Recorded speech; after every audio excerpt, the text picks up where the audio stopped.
یعنی اللہ سبحانہ و تعالیٰ نے بتا دیا تم اور تمہارے معبود سب کے سب آگ میں جھلسائے جائیں گے۔ بس آگ سے کون پھرے گا، آگ سے کون بچے گا؟ جس نے ان بت پرستی اور شرک سے محفوظ رہا۔ اور ہمارا حال تو یہ ہے کہ ہم میں سے ہر ایک کا ایک مقام مقرر ہے، اور ہم سب بستہ خدمت گار ہیں، یعنی جتنے بھی فرشتے ہیں، اللہ نے کہا، فرشتے کہہ رہے ہیں کہ ہم سب کچھ نہ کچھ، ہماری اپوائنٹڈ ڈیوٹیز ہیں، ہم اپنی ڈیوٹی پر کام کرتے رہتے ہیں، ہم اس پہ سرکشی نہیں کرتے، اللہ کی نافرمانی نہیں کرتے، ہم سب واسطہ خدمت گار ہیں، اللہ کے سامنے صف در صف رو بنا کے کھڑے ہو جاتے ہیں، اور اللہ سے جو حکم ہوتا ہے اس کو عمل میں لاتے ہیں، اور تسبیح کرنے والے ہیں، اور تسبیح بھی کرتے ہیں۔ اور لوگ پہلے تو کہا کرتے تھے کہ کاش ہمارے پاس وہ ذکر ہوتا جو پچھلی قوموں کو ملا تھا، تو ہم اللہ کے چیدہ بندے ہوتے، یعنی کاش ہمیں بھی تورات ملتی، کاش ہمیں بھی زبور ملتے، تو ہم بھی اللہ کے نیک بندے ہو جاتے۔ مگر جب وہ آ گیا، یعنی قرآن کی شکل میں آ گیا، تو انہوں نے اس کا انکار کر دیا۔ اب ان قریب انہیں اس روش کا نتیجہ معلوم ہو جائے گا۔ اپنے بھیجے ہوئے بندوں سے ہم پہلے ہی وعدہ کر چکے ہیں کہ یقیناً ان کی مدد کی جائے گی، یعنی جو نیک ہوں گے اللہ ان کی مدد کرے گا، اور ہمارا لشکر ہی غالب ہو کر رہے گا۔ اللہ کا لشکر کون سا ہے؟ اللہ کا لشکر ایمان والوں کا اور فرشتوں کا لشکر ہے۔ اللہ فرماتا ہے وہی غالب ہوگا، وہی جیتنے والا ہے۔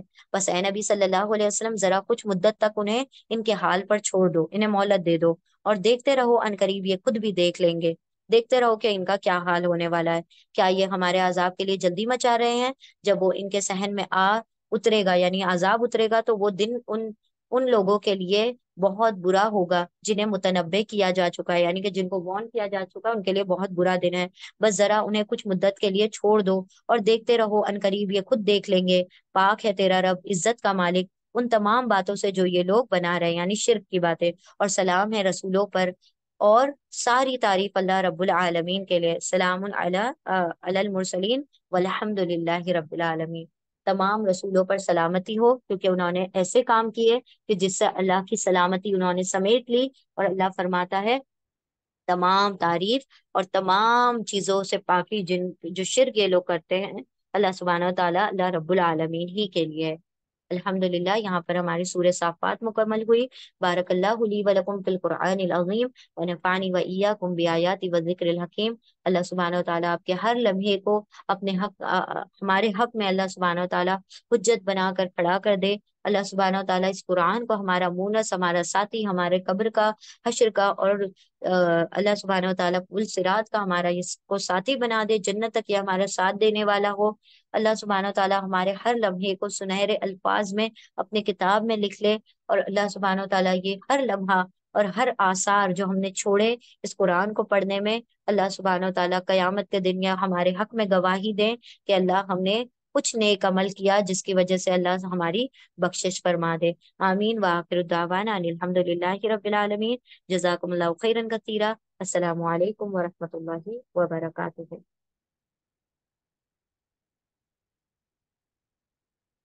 اللہ سبحانہ و تعالیٰ آپ کے صبر کے لیے آپ کو بہترین جزائے خیر عطا فرمائے۔